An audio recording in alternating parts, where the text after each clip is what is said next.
Israel Hamas युद्ध के बीच Israel के भीतर पिछले कई महीनों से पीएम नेतन्याहू के खिलाफ विरोध प्रदर्शन हो रहे हैं। नेतन्याहू पर आरोप लग रहा है कि वो इजराइल बंधकों को रिहा करने के बजाय युद्ध पर ज्यादा फोकस कर रहे हैं और इसी वजह से मिस्र और कतर की अगुवाई में हमास के साथ बातचीत कई बार बेनतीजा है। और इस बार भी मिस्र में जब बंधकों की रिहाई की कवायद चल रही है तो उसमें भी नेतन्याहू ने फिलाडेल्फी में इजरायली सैनिकों की मौजूदगी की शर्त जोड़कर एक बार फिर बातचीत को बेपटरी कर दिया, जिसको लेकर नेतन्याहू और गैलेंट के बीच तीखी बहस देखने को मिली। जब गैलेंट ने नेतन्याहू से पूछा कि आपके लिए फिलाडेल्फी में सेना की मौजूदगी ज्यादा जरूरी है कि बंधक, तो नेतन्याहू ने कहा कि वो फिलाडेल्फी से सैनिकों को किसी कीमत पर नहीं हटाएंगे। और इसी को लेकर बंधकों के परिजनों और इजराइल की जनता में नेतन्याहू के खिलाफ काफी गुस्सा है। लेकिन अब ये गुस्सा अपने चरम पर पहुंच गया है, क्योंकि गाजा की एक सुरंग में 31 अगस्त 2024 को 6 इजरायली बंधकों के शव बरामद हुए हैं, जिससे नेतन्याहू के खिलाफ पूरे इजराइल में उबाल आ गया है। दरअसल आरोप है कि इजरायली सेना इन बंधकों को रेस्क्यू करने गई थी और उसी की गोलीबारी में ये बंधक मारे गए हैं, जिसकी वजह से पूरे इजराइल में हड़ताल बुलाई गई है। और अब इस मुद्दे पर इजराइल की सियासत में भूचाल आ गया है। बंधकों की रिहाई को लेकर तेल अवीव से लेकर इजराइल के अन्य शहरों में लाखों लोग सड़कों पर उतर आए हैं। यहाँ तक कि इजरायली पुलिस ने इन्हें हटाने की खूब मशक्कत की, लेकिन भीड़ हटने को तैयार नहीं है। दरअसल इन प्रदर्शनकारियों का कहना है कि नेतन्याहू ने बंधकों की रिहाई का जो वादा किया था, अब वो अपने वादे से पीछे हट रही है और गाजा में चल रहे मिलिट्री ऑपरेशन की वजह से कई इजरायली बंधकों की मौत हो चुकी है। और 31 अगस्त 2024 को 6 इजरायली बंधकों के शव मिले हैं और इनमें से 2 मृतकों के परिवारों ने तो नेतन्याहू से बात करने से भी इनकार कर दिया है। इजरायली मीडिया का कहना है कि मोसाद के प्रमुख ने नेतन्याहू के बयान के इतर बंधकों की रिहाई के लिए एक ऐसा बयान दिया है जिससे विवाद पैदा हो गया है। दरअसल मोसाद प्रमुख डेविड बार्निया ने कहा है कि मेरा मानना है कि फिलाडेल्फी और नेट्राजिम से इजरायली सेना वापस आती है तो बेहतर होगा। इससे बंधकों की रिहाई हो सकती है। इन दोनों रूट्स पर सैन्य अभियान की जरूरत नहीं है।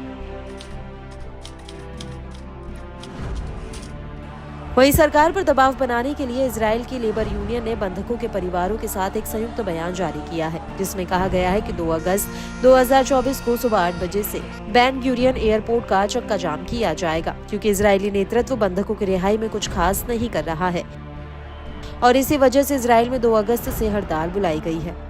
वहीं इजरायली वॉर कैबिनेट के सदस्य रहे और इजराइल की विपक्षी पार्टी के मुखिया यार लैपिड ने भी संगठनों, कर्मचारियों और स्थानीय निकायों से इजराइल के भीतर इजरायली अर्थव्यवस्था को बाधित करने का आह्वान किया है। लैपिड ने इजरायली संसद के स्पीकर से आपातकालीन बैठक बुलाने की भी मांग की है, जिससे गाजा को लेकर एक समझौते पर पहुंचा जा सके।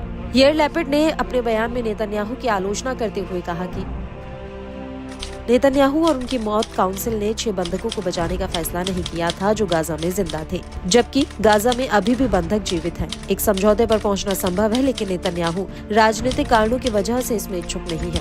इजराइल धाराशाही हो रहा है और इस तरह से आगे बढ़ना असंभव होगा।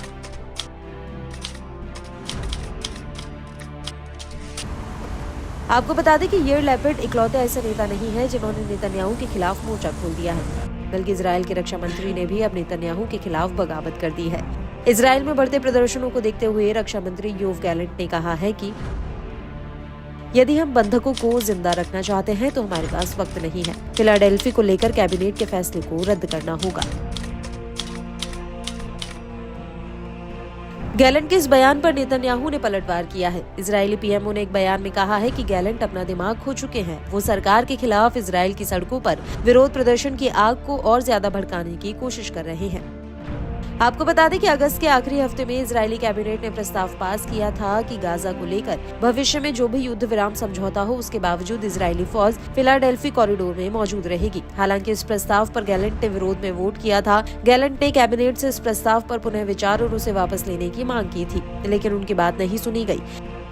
बड़ी बात यह है कि गैलेंट नेतन्याहू की कैबिनेट में ज्यादातर इजरायली सेना और सुरक्षा अधिकारियों का प्रतिनिधित्व करते हैं और जिस कॉरिडोर पर आईडीएफ को बनाए रखने का प्रस्ताव पास हुआ है वो इजरायल के नियंत्रण वाले करेम अबू सलेम क्रॉसिंग से गाजा और मिस्र के बीच राफाह क्रॉसिंग से गुजरते हुए राफाह के तट तक फैला हुआ है। और मई 2024 में जब आईडीएफ ने राफाह पर हमला किया था तो उस वक्त इस कॉरिडोर पर आईडीएफ ने नियंत्रण हासिल कर लिया था। और इस कॉरिडोर को लेकर नेतन्याहू और इजरायली अधिकारियों का दावा है कि इस कॉरिडोर पर कब्जे से इजरायल की सुरक्षा मजबूत रहेगी, जबकि हमास चाहता है कि आईडीएफ इस कॉरिडोर को खाली कर दे।